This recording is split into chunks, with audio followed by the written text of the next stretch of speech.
चलो सीखे कुरान, चलो सीखे कुरान, चलो सीखे कुरान। रब्बिल आलमीन वस्सलातु वस्सलामु अला अशरफिल अंबियाइ वल मुरसलीन अम्मा बाद फ़अऊज़ु बिल्लाहि मिनश शैतानिर रजीम बिस्मिल्लाहिर रहमानिर रहीम अल्लाहुम्मा फ़्तह अलैना हिकमतक वंशुर अलैना रहमतक या ज़ल जलाली वल इकराम सल्लल्लाहु अला नबिय्यिल उम्मी व आलिहि सल्लल्लाहु अलैहि वसल्लम सलातन व सलामन अलैका या रसूलल्लाह।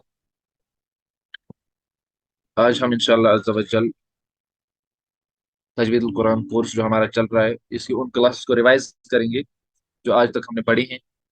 तो इंशाअल्लाह अज़्ज़ा व जल देखते हैं हम कहाँ तक पहुँचते हैं। हम कोशिश करेंगे कि सब लेसन को हम कवर करें जितने हमने पढ़ाए हैं। तो आप सबको तवज्जो के साथ, नॉइज फ्री, बैरियर कोई नहीं होना चाहिए, अच्छे एनवायरनमेंट में बैठिए और तवज्जो के साथ इसको सुनिए। तो जहां जहां आपको समझ ना आए वहां पे, यहाँ पे चैट बॉक्स आपके लिए ओपन है। आप वहां पे लिखिए, मैं डिटेल में समझाऊंगा। यहाँ पे मैं हर चीज को डिटेल में एक्सप्लेन नहीं करूंगा, लेकिन जहां जरूरत होगी तो आप लिखिएगा, मैं इंशाल्लाह करूंगा। तो क्योंकि हमने ये पढ़ा है तो इसलिए ज्यादा डिटेल में तो नहीं जा सकते। चलिए हम स्टार्ट करते हैं। तो जो हमने स्टार्ट लिया था, हमने यहाँ से लिया था कि कुरान करीम का तारुफ हमने सीखा था। कुरान करीम के तारुफ के बारे में हमने पढ़ा था कि ये दोनों जहानों में कामयाबी का जरिया है, किताब हिदायत है, अल्लाह पाक की आखिरी किताब है, मुकम्मल ज़ाब्ता हयात है, इसमें कंप्लीट कोड ऑफ कंडक्ट है, और इसको छूना भी इबादत है, पढ़ना भी इबादत है, समझना भी इबादत है, अमल करना भी इबादत है, और इस पर गौर व फिक्र करना भी इबादत है। तो ये खुसूसियत सिर्फ कुरान करीम को ये हासिल है। इसलिए हमें कुरान के साथ अपना रिश्ता कायम रखना चाहिए। फिर मैंने कुरान करीम के कुछ फ़ज़ाइल आपके सामने बयान किए थे। तो कुरान करीम की फजीलतें तो बहुत सारी हैं, जैसे कि हम बयान करते रहते हैं। कुछ फजीलतें यहाँ पे हैं। एक फजीलत, खैरुकुम मन तअल्लमल कुरान व अल्लमह, तुम में से बेहतरीन वो शख्स है जो कुरान सीखे और दूसरों को सिखाए। इस हदीस के मुतअल्लिक़ ही शारहीन लिखते हैं कि हज़रत सैयदना अब्दुर्रहमान सलमी रदी अल्लाह तआला अन्हु, जो कि सहाबी रसूल थे, वो हमेशा कुरान करीम पढ़ाया करते थे मस्जिद में, और मस्जिद में कुरान पढ़ाते थे और फरमाते थे कि इसी हदीस ने मुझे यहाँ पे बिठा के रखा है, जो ये हदीस है, खैरुकुम मन तअल्लमल कुरान व अल्लमह। इस तरह एक और हदीस है जिसमें फरमाया गया, अफजल इबादत क़िराअतुल कुरान, तो सबसे अफजल इबादत है कुरान करीम की तिलावत करना। इस तरह एक और हदीस है, मन कर्रा मिनल कुरान हरफन फलहु अशरु हसनात, जो कुरान करीम में से एक हर्फ पढ़ता है उसके लिए 10 नेकियां लिखी जाती हैं। मन तअल्लम अल कुरान व अल्लमहु व अखज़ बिमा फीहि कान लहु शफीअन व दलील जन्नह, जो कुरान को सीखता है और सिखाता है और इस पर अमल करता है जो इसमें लिखा हुआ है, कि कुरान उसके लिए शफी होगा, यानी शफाअत करने वाला होगा और जन्नत में ले जाएगा। अच्छा, अब तो कुरान के इतने फजाइल पढ़े, लेकिन कुरान के फजाइल उसी को मिलेंगे जो कुरान दुरुस्त पढ़ता है। जो गलत कुरान पढ़ेगा उसको उल्टा गुनाह है। क्योंकि मैंने आपके सामने एक हजरत अनस बिन मालिक रदी अल्लाह तआला अन्हु का कौल नकल किया। फरमाया, रुब्ब क़ारिय्यिन लिल कुरान वल कुरान यलअन, बहुत सारे कुरान पढ़ने वाले ऐसे हैं कि गलत पढ़ने की वजह से कुरान उन पर लानत करता है। तो अब हम सही और गलत की तमीज कैसे करेंगे? सही पढ़ना क्या होगा, गलत पढ़ना क्या होगा? देखिए, कुरान कैसे पढ़ने का हुक्म हमें दिया गया है, कुरान ही फरमाता है। सूरह मुज़्ज़मिल आयत नंबर 4 है, वरत्तिलिल कुरान तरतीला, और कुरान को खूब ठहर ठहर कर पढ़ो, तरतील के साथ पढ़ो। कुरान को तरतील के साथ पढ़ो। अब तरतील की डेफिनेशन खुद हजरत अली अल मुर्तजा मौला अली शेर खुदा करम अल्लाह ताला वजहुल करीम ने इरशाद फरमाई। फरमाया, तरतील क्या होता है? उन्होंने फरमाया, तजवीदुल हुरूफ व मारिफतुल वुकूफ।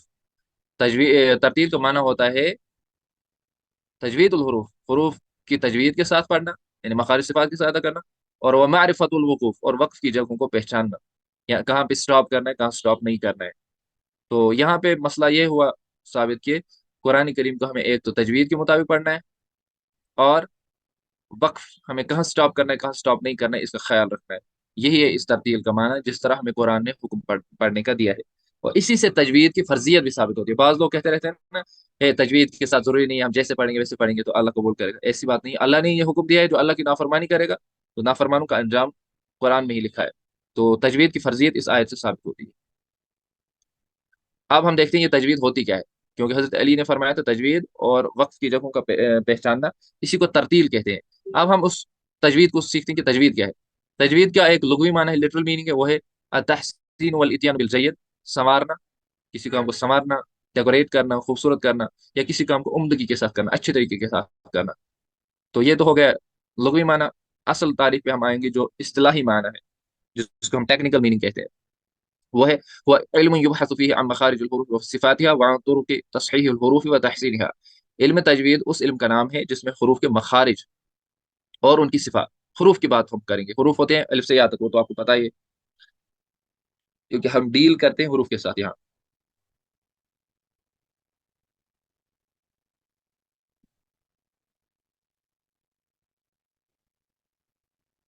तो हम यहाँ पे किसके साथ डील करेंगे? हरूफ के साथ। उन्हीं के मखारिज पढ़ेंगे, उन्हीं की सिफात भी पढ़ेंगे। ठीक है, उनको सिफात के साथ पढ़ना और उस हरूफ की तस्हीह सही अदा करना, और तहसीन सही भी अदा करना है और तहसीन भी करनी है। मिसाल के तौर पर उनको खूबसूरत तरीके से भी अदा करना है। तो वो चीजें आती हैं किसमें? तजवीद।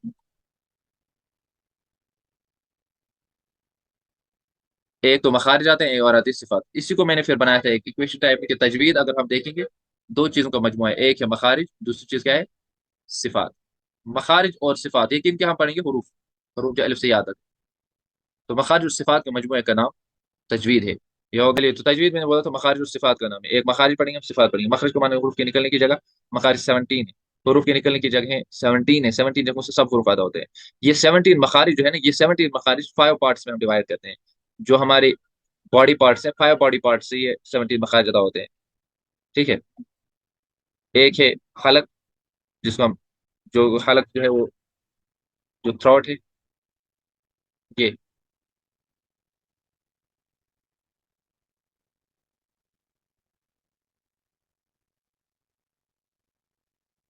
हाँ, तो थ्रॉट इस तरह है। जौफ, जौफ मीन्स मुंह का खाली हिस्सा।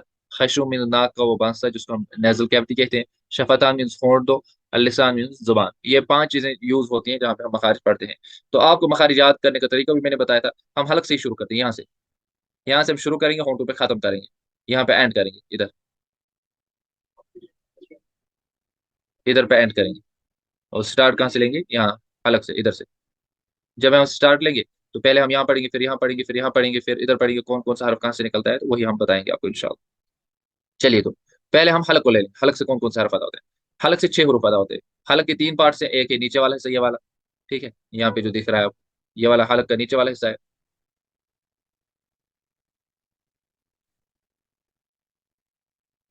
इस तरह हलक का ये दरमियानी हिस्सा है। ये है ऊपर वाला हिस्सा, ये top of the throat, middle of the throat, bottom of the throat. ठीक है। फिर मैंने बोला था मखरज मालूम कैसे करेंगे? कभी कभी किसी को आइन अदा ही नहीं होता, ये कहाँ से निकल रहा है, मुझे समझ ही नहीं आ रहा है। तो उसके लिए हमें क्या करना है? मैंने बोला था उस हर्फ को साकिन कर देंगे, यानी उसके ऊपर जज्म लगाएं। और उससे पहले हर्फ को हम, उससे पहले हमजा जबर आ का इजाफा करेंगे। तो मिसाल, हा से पहले हा को साकिन करेंगे, हा का मखरज हमें मालूम कर रहा है, उससे पहले हमजा जबर आ लगाएंगे, ये बनेगा आह। आह। अब हमें पता चलेगा आह में लास्ट पे जहाँ पे साउंड रुकता है, वहीं से वो हर्फ प्रोनाउंस होता है। इस तरह आइन हमें निकाला है। हम हमजा जबर आ लगाएंगे, इससे तो ये बनेगा आ। आ। तो की आवाज जहाँ से निकलती है, वहां से आइन हम प्रोनाउंस कर सकते हैं। तो हलक से 6 हरूफ अदा होते हैं, वो आपको याद है। हलक के नीचे वाले हिस्से से कौन सा हर्फ अदा होता है? हमजा और हा। ये हमजा है, ऐसे भी हमजा लिखा जाता है, ऐसे भी हमजा, हा। और हलक के दरमियान वाले हिस्से से कौन सा अदा होता है? आइन, हा। हलक के ऊपर वाले हिस्से से कौन सा अदा होता है? गईन, खौ। ठीक है, ये हो गया हलक। एंड मैंने यहाँ पे पिछली स्लाइड में आपको बताया ना, हम एक एक करके स्टडी करें। हलक को किया, हलक के बाद क्या आती है? स्टार्ट। हलक के बाद स्टार्ट होती है जुबान। फिर जुबान के फिर पार्ट्स हमें सीखने हैं। क्या होता है जुबान की जड़? ये जो है, ठीक है। ये होती है जुबान का दरमियानी हिस्सा, ये मिडल पार्ट ऑफ द टंग। ये जो साइड्स है, जहां तक ग्रीन में है, इधर से इधर तक, यहाँ भी साइड है, इधर से भी साइड। ये जो साइड्स हैं, इनको बोलते हैं जुबान की कर्व, साइड्स ऑफ द टंग। ठीक है। अब आगे भी साइड है। सॉरी, ये वाला ब्लू कलर है, इसको ग्रीन बोल। ब्लू कलर में जो है वो साइड्स ऑफ द टंग। नीचे जो ग्रीन वाला पार्ट है, इधर से इधर तक, इनके जो साइड से, इधर का साइड और इधर का साइड, ये दो साइड जो है इनको बोलते हैं एड्स ऑफ द टंग या जुबान का किनारा। ठीक है। अब आएंगे हम टिप पे। ये टिप को बोलते हैं जुबान की नोक, tip of the tongue. Tip से थोड़ा सा पीछे जाएंगे, ये वाला हिस्सा, ये जो येलो पार्ट, इसको कहते हैं हम जुबान का सिरा, हेड ऑफ द टंग। ठीक है, ये चीजें आपको समझ आ गई। अब हम जुबान से निकलने वाले ग्रुप पढ़ते हैं। तो अभी हम हलक से ऊपर चढ़े थे, हलक से ऊपर चढ़ते ही हमें जुबान की जड़ मिल गई। ठीक है। जब हम हलक से ऊपर चढ़े, आपको ऐसे ही याद रखना है मखाज। हलक से हम ऊपर चढ़े, यहाँ से हमने 6 हरूफ पढ़ ली। वो 6 हमजा हा आइन हा गैन खा, जिनको हर्फ हल्की कहते हैं। आप जुबान की जड़ तालु के नरम हिस्से से लगी। इसमें नरम हिस्सा है,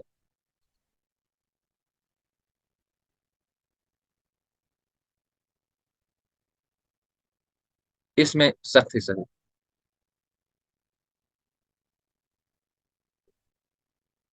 कॉफ में जुबान की जड़ तालु के नरम हिस्से से लगी। पीछे नरम हिस्सा होता है, जब आप टच करेंगे तालु को, तो पहले को वहां पे नरम हिस्सा होगा, ये सॉफ्ट है। तो वहां से अदा होगा ओफ। कॉफ, इस तरह। ये जुबान की जड़, यही जुबान की जड़ लगेगी अब तालु की सख्त हिस्से से। देखो, नरम हिस्सा इधर था, सख्त हिस्सा ये है, मान लो, ठीक है। इधर लगेगी जुबान की यही जड़, यानी जुबान उठेगी और लगेगी इसके साथ। तो अदा होगा काफ, काफ। अब आप सोच रहे हो मुझे लग ही नहीं रहा है, तो अक, ऐसे आपको पता चलेगा। तो अक आप करेंगे तो आप ये वाला काफ अदा करेंगे, ये वाला अक, वहीं से काफ। अब आप करेंगे आको, आको, ये वाला कौफ, कौफ। ये पुर होता है ये कौफ, और ये बारीक होता है ये वाला कौफ, ये काफ, ठीक है। फिर मैंने एग्जांपल्स भी दी थी कि अगर हम इनको इधर उधर करेंगे तो देखो क्या हो सकता है। कुल का माना होता है कहो, अगर कुल पढ़ा तो खाओ होगा इसका माना। तो फिर आप समझ सकते हैं कि मीनिंग कितना डिफरेंट हो जाता है। ओके, आगे चलते हैं। अच्छा, जुबान से ही हम जुबान की जड़ से अब आगे चलते हैं। जुबान की जड़ से आगे चले तो हम पहुंच गए जुबान के दरमियानी हिस्से पे।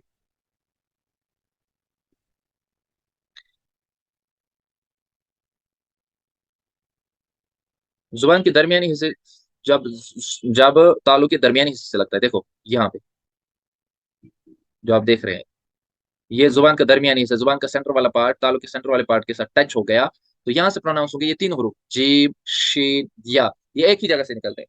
इमेजेस तीन बनी है लेकिन निकलते एक ही जगह से। जीम, शीन, या के ब्रैकेट में लिखा है गैर मदा, यानी या मदा नहीं, सिर्फ या, ठीक है।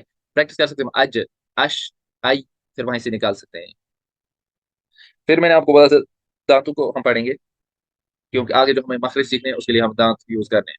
दांतों में मैंने बोला था आप एक याद रखो, जो फ्रंट वाले दो हैं ये ग्रीन जो है, ये फ्रंट इंसिसर्स हैं जिनको बोलते हैं सनाया। ये ऊपर भी दो हैं नीचे भी दो होंगे, हो गए चार। फिर इसको छोड़ दीजिए, ये आप याद मत रखिए। कैनाइन याद रखिए, जो ब्लू कलर के हैं ये वाले, ये हैं एक एक साइड से, दूसरा दूसरे साइड से, हो गए दो। इस तरह ऊपर वाले दांतों में भी ये है, ये देखो, दो और दो हो गए चार, यानी नीचे दो ही है, एक साइड से एक, दूसरे से दो। फिर है फर्स्ट प्रीमोलर, इनको बोलते हैं दवाहिक। दवाहिक हो गए ये वाले, ये कितने हैं देखिए, ब्लू, ये क्या है, स्काई ब्लू, ये वाले फर्स्ट प्रीमोलर, इनको अब दवाहिक बोलते हैं। दवाहिक बोलते हैं असल में हंसने में जो दांत खुल जाते हैं ना, उन्हीं को बोलते हैं दवाहिक। दहक बोलते हैं अरबी में हंसने को। तो ये हो गए, ये भी दो हैं, एक एक साइड से दूसरे दूसरे से, फिर ऊपर भी दो दो हैं। फिलहाल आपने ये तीन किस्में याद रखी, और लास्ट वाली याद रखी, ये भी छोड़ दीजिए। लास्ट वाली जो विजडम टीथ है, विजडम टीथ को बोलते हैं नवाजिज। ये वाले, ये जो ये हैं इधर, ये वाले टीथ इनको बोलते हैं नवाजिज, जिनको बोलते हैं हम विजडम टीथ, जिनको धाड़े बोलते हैं, उर्दू में बोलते हैं धाड़े, ठीक है। ये चीजें आपको याद होंगी भी, तो अब मैंने आपको बता दी। फिर एक तो फ्रंट इंसिसर्स, इनको बोलते हैं सनाया। कैनाइन्स, इनको बोलते हैं अनियाब। फर्स्ट प्रीमोलर जो होते हैं उनको बोलते हैं दवाहिक। लास्ट वाले विजडम टीथ जो होते हैं उनको बोलते हैं नवाजिज, या धाड़े। तो दाद का मखरज अभी हमें सीखना था, इसलिए मैंने आपको ये चीजें सिखाई। दाद कहाँ से अदा होता है? दाद होता है अदा जुबान की करवट, जुबान की करवट। करवट मैंने आपको बताया था, जुबान का ये वाला पार्ट, जहां तक स्लोप नहीं होता जुबान, ठीक है, ये वाला पार्ट, यहाँ तक ये करवट, इधर से भी है करवट, ठीक है। अब हमें दो में से एक साइड से ये लगाना है, किन दांतों के साथ लगाना है? ये लगाना है ऊपर के धाड़ों की जड़ से। धाड़ किनको कहते हैं? विजडम टीथ, ये जो है, और यही टीथ जो ऊपर है उनकी जड़ के साथ लगाना है। फॉर एग्जाम्पल यहाँ पे हमें टीथ है हमारे ऐसे, ठीक है, इधर से भी है टीथ है, तो इनकी जड़ के साथ लगेगा ये एरिया, ये वाला एरिया। तो वहां से आधा होगा बौद, बौद, बौद। अब हमें लिखा है कहां से कहां तक लगा सकते हैं, ये जो दिखाया हुआ है ना एरोज, इधर से यहाँ तक हमें अलाउड है कि हम दांतों के साथ इनको टच करेंगे, ऊपर के दांतों की विजडम टीथ के साथ। यहाँ से भी अलाउड है, ठीक है। तो जहां से आपको इजी लगे उस साइड से आप निकालें। बात कहते हैं दोनों साइड से लगाना, दोनों साइड से एक बार नहीं लगेगा, एक ही साइड से लगेगा। बहुत, देखो ये साइड लगाना है किन टीथ के साथ? जहां पे ये दी हुई है एरो, इन टीथ के साथ, विजडम टीथ के साथ। सॉरी, ये इस साइड लगेगा अगर लेफ्ट वाला साइड लगेगा, अगर राइट वाला साइड लगाएंगे तो वो इस साइड लगेगा, ठीक है। सब जुबान यहाँ पे होगी, ऐसे होगी जुबान, तो यहाँ से जुबान का ये साइड इसके साथ लगेगा, ऊपर वाले दांतों के साथ। ऊपर वाले में यहाँ पे दिखा नहीं सकता, यहाँ पे 3D मत दिखा सकता। तो ये हो गया बहुत। चलिए जी, मुझे बताइए अगर नेक्स्ट स्लाइड नजर आ रही है।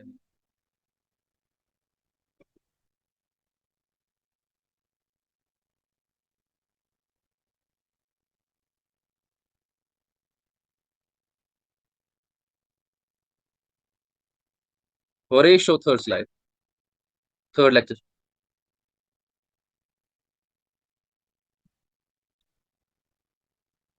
ओके, चलिए जी, हम अब चलते हैं जीव शीन यहाँ पे। जीव शीन यहाँ हमने पढ़ा, सॉरी।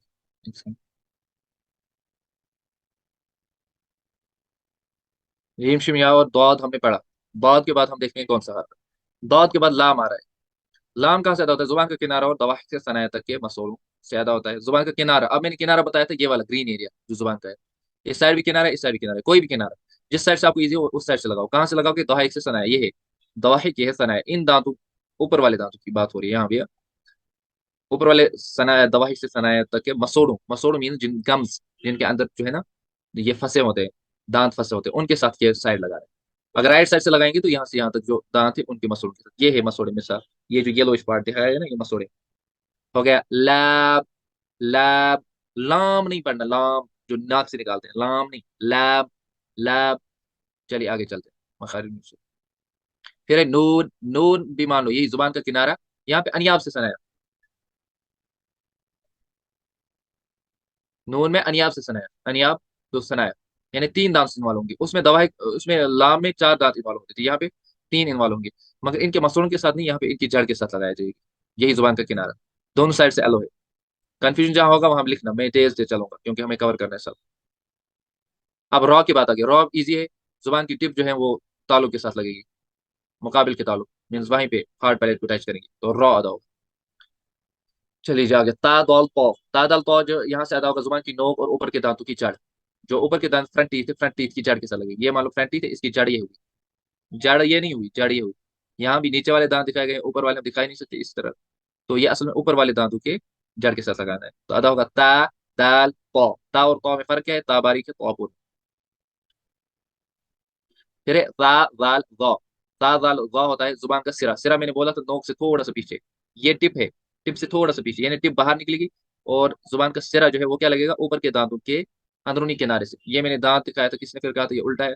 फिलहाल हम इसको मानते हैं ये ऊपर अगर जड़ है, ये अगर नोक है, तो ये जुबान की नोक जो है, ये जो किनारा है दांत का, एज जो किनारा का, इस पे जुबान का सिरा लगेगा, यानी जुबान थोड़ी सी बाहर निकलेगी ऐसे। मिसाल के तौर पे ये ऐसे होगा। अगर ये जुबान है, जुबान थोड़ी सी नोक बाहर निकलेगी, फिर जो पीछे वाला हिस्सा है वो इसके साथ टच करेगा। तो अदा होगा सा सा सा लाल लाल वा वा। ठीक है यहाँ तक, ये वाला भी हो गया कंप्लीट। अब चलते हैं नेक्स्ट स्लाइड।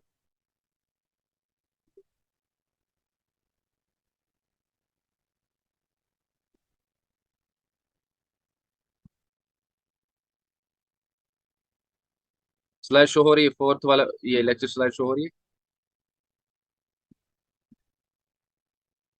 ओके, चलिए जी हम आगे चलते हैं।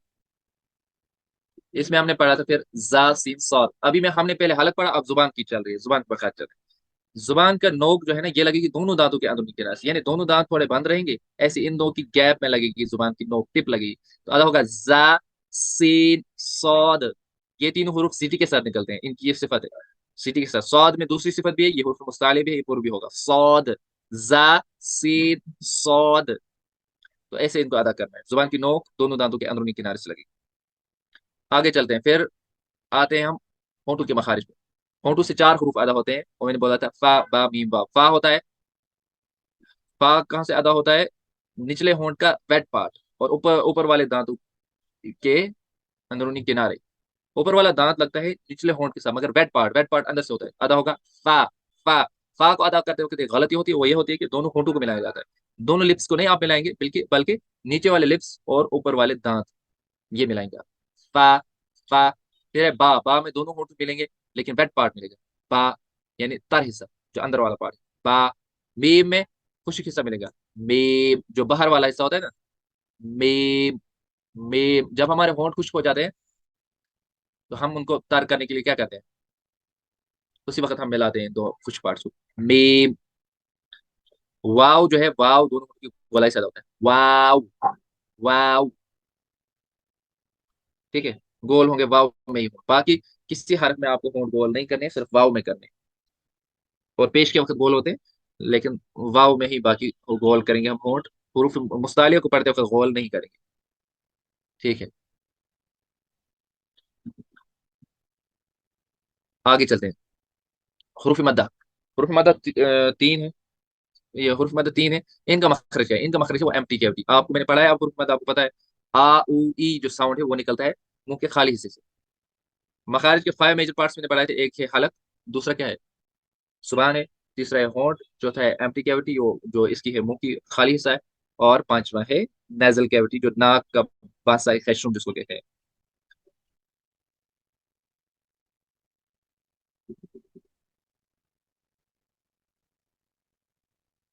ठीक है, तो हुरूफ मद्दा जो है ना, आ उ ई साउंड जो है वो निकलता है इसी एम्प्टी हिस्से से, खाली हिस्से से, जो मुंह का खाली हिस्सा है। ठीक है, अब आएंगे हम 17th मखरज, लास्ट वाला मखरज, वो है खैशरूम, वो नेजल कैविटी। नेजल कैविटी से क्या होता है, गुन्ना। जैसे मैंने आपको बोला, नून मुशद्दद और मीम मुशद्दद में क्या होता है, गुन्ना। तो आपको आप गुन्ना करना होगा, आप पढ़ेंगे इन्ना, तो कहाँ से निकला है, इसका मखरज है नाक का बांसा, खैशरूम जिसको कहते हैं, जिसको इंग्लिश में नेजल कैविटी कहते हैं, और गुन्ना को नेजलाइजेशन कहते हैं।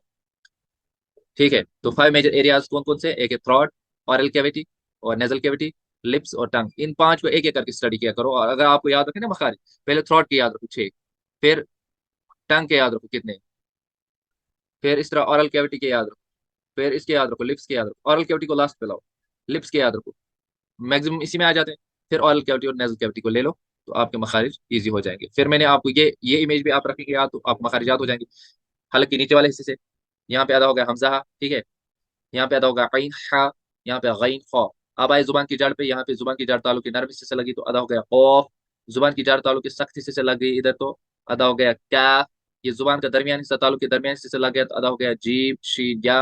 अब जुबान की करवट साइडस, ये साइड लग गई किसके साथ, विजडम टीथ, अपर विजडम टीथ के रूट के साथ, तो अदा हो गया यह हरफ दौद। ठीक है, आगे चलेंगे। ये जुबान के किनारे की बात हो रही है, किनारा होते हैं जो सामने वाले जो साइड्स होते हैं, किनारे में लाभ, ये जो है ना जुबान का किनारा लग गया। अनियाब दवाहिक से सनाया तक के मसूलों के साथ अदा हो गया लाभ। इस तरह यही जुबान का किनारा, इस इमेज पे आता हूँ मैं, यहाँ पे अच्छे से समझा जाए। हाँ, यही जुबान का किनारा लग गया, ये जुबान का किनारा लग गया अनियाब से सनाया तक के दांतों की जड़ों के साथ, तो अदा हो गया नून। ठीक है, ये नून अदा होगा इधर, लाम अदा होगा इधर से इधर तक, या यहाँ से भी सेम है, यहाँ से भी। फिर रॉ जो है ना, जुबान की नोक लग गई तालु के साथ सीधे। फिर तो दाल ता की बात आ गई, तो ये जुबान की नोक जुबान की नोक ऊपर के दांतों की जड़ों के साथ लगी, सामने वाले जो फ्रंट टीथ है सनाया, इनके फ्रंट टीथ जो ऊपर वाले हैं इनकी जड़ों के साथ लगी, तो दाल ता अदा हो गया। इस तरह जो है गौ दाल ता है, इसमें जुबान का सिरा लगेगा। सिरा का मतलब होता है जुबान की नोक से थोड़ा सा पीछे हिस्सा, ये लगेगा ऊपर के दांतों की अंदरूनी किनारे के साथ। किनारा मतलब ऊपर का दांत है, ये दांत है, इसको ऐसे थोड़ा सा बाहर निकलेगी जुबान, तो यहाँ पे टच होगा, तो होगा अदा रा जाल गौ, इनमें सीटी नहीं निकलेगी। फिर है जा सीन सौद, ये हो गया दोनों दांतों के अंदरूनी किनारे, ये अगर ऊपर वाला नीचे वाला दांत है, ये ऊपर वाला है, तो इन दो के दरमियान जुबान लगेगी, बाहर नहीं निकलेगी। तो इन तीनों में सीटी निकलेगी, जा सीन सौद हो गया। फिर होंठों से अदा होंगे चार हुरूफ, बा पा बीम वाव, फिर नाक से गुन्ना होगा, और खाली हिस्से से अलिफ मदा और वाव मदा और या मदा अदा होगा, तो हो गया ये कंप्लीट। हम नेक्स्ट पे चलते हैं।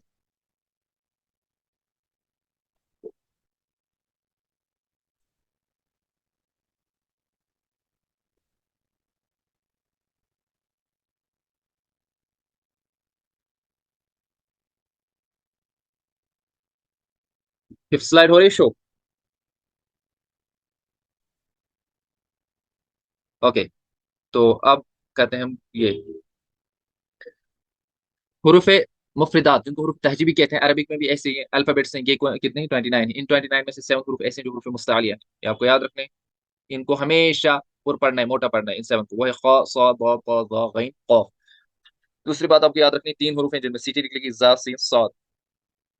4 हुरूफ होंठ से ज्यादा होंगे जिनको हुरूफ शफविया कहते हैं, फा बा मीम वाव। इनके बगैर होंठ किसी में गोल नहीं होंगे। ठीक है, तो नेक्स्ट बात जो आपको याद रखनी है वो ये याद रखनी है आपको कि इनमें से कुछ हुरूफ हैं जो एक अलिफ तक खींचे जाते हैं, जो और कुछ हैं ऐसे जो 3 अलिफ तक खींचे जाते हैं। तो बा ता, जिन जिनको मैंने ये blue sky blue type background दिया है, वो 3 3 अलिफ तक खींचते हैं, जैसे जीम दाल जाल सीन शीन सौद। जो हमें कल वाला लेक्चर है उसमें आपको पता चलेगा कि ये क्यों खींचने होते हैं। अलबत्ता इनको एक अलिफ तक खींचना है ये आपको पता है। बा को क्यों एक अलिफ खींचते हैं, क्योंकि ये बा अलिफ जबर बा है।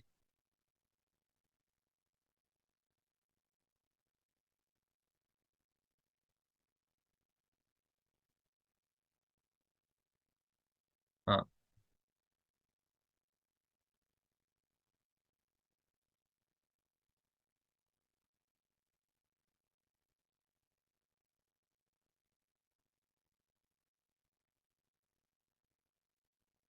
ये होता है असल में बा अलिफ जबर बा, ऐसे बा अलिफ जबर बा। तो ये बन गया अलिफ मदा, इसलिए इसको एक अलिफ तक खींची, ठीक है।